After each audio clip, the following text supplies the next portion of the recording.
Amazing real-life stories of aquarium rehab.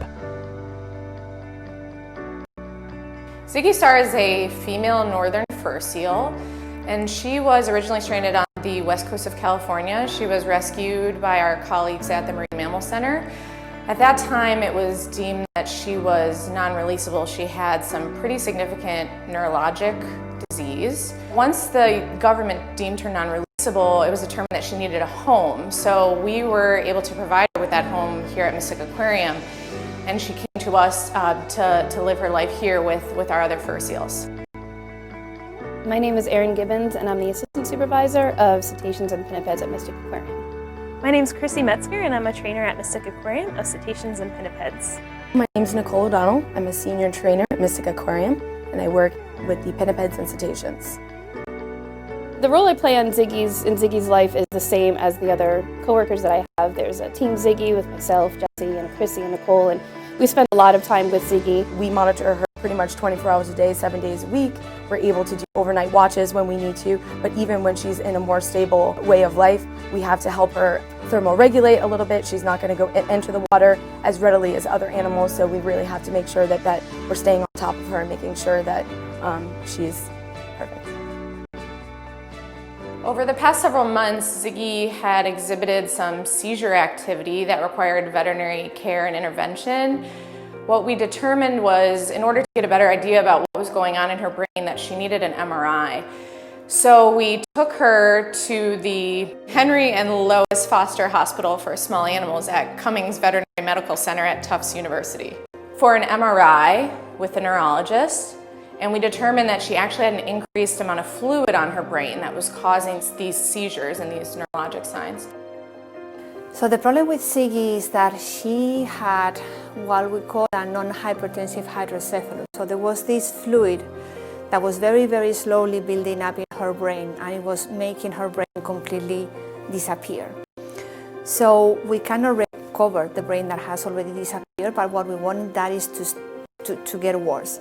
So putting this shunt is going to be able to release a little bit, so hopefully she's going to be brighter, because she was not very bright and she started having a lot of seizures. So I don't know if the seizure will completely disappear, although they're very well controlled under medication, but at least she won't get more seizures, because she was kind of getting quite a lot of them.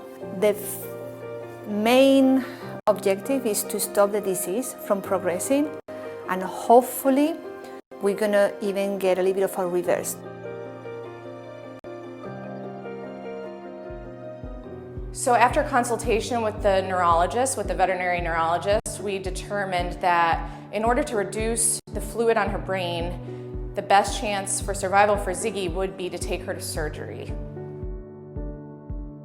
I'm excited for what the surgery could bring for Ziggy and how it can increase her quality of life. I'm excited that we have an amazing surgical team and amazing veterinarians taking care of her, and I'm excited that when she comes out of surgery that we'll be able to continue to take care of her and see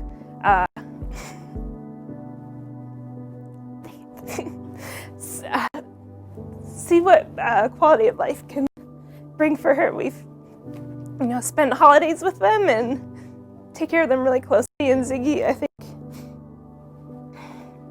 she just sort of makes everything worthwhile. When I first met her 4 years ago, I remember thinking, what are we going to do with her? Just because I knew how different she was. And if you could have told me 4 years from then that we were going to be doing what we're doing now, I would have never believed it. From the time that she washed ashore and just the fight that she has for life in general, it's really inspiring to us all. The preparation for surgery was quite intensive. It required a lot of meetings between the veterinary staff here at Mystic Aquarium and the veterinarians at Tufts University. Once we had her surgical plan established, we had to leave quite early in the morning from here at Mystic, about 6 in the morning, to get Ziggy ready to drive her the 1.5 hours to Tufts.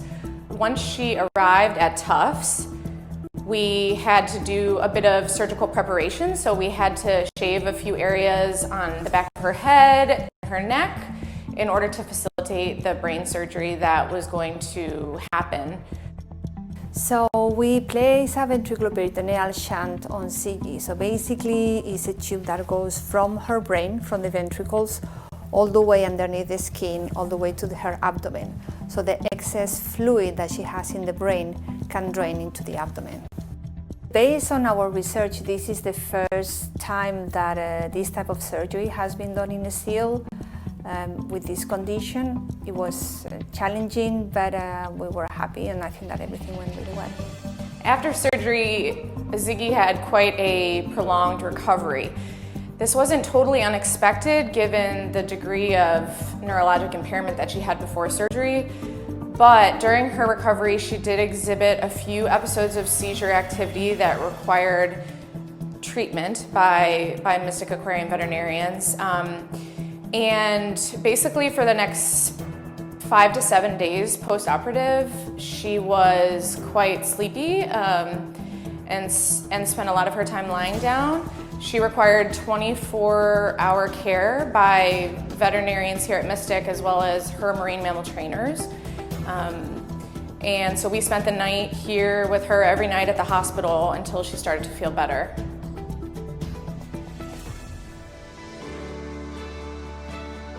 She is actually doing very well. She has started to stand up on her own. She's eating fish. She is listening to her trainers. She is doing very simple behaviors, and she looks very bright, so we're very happy with her progress.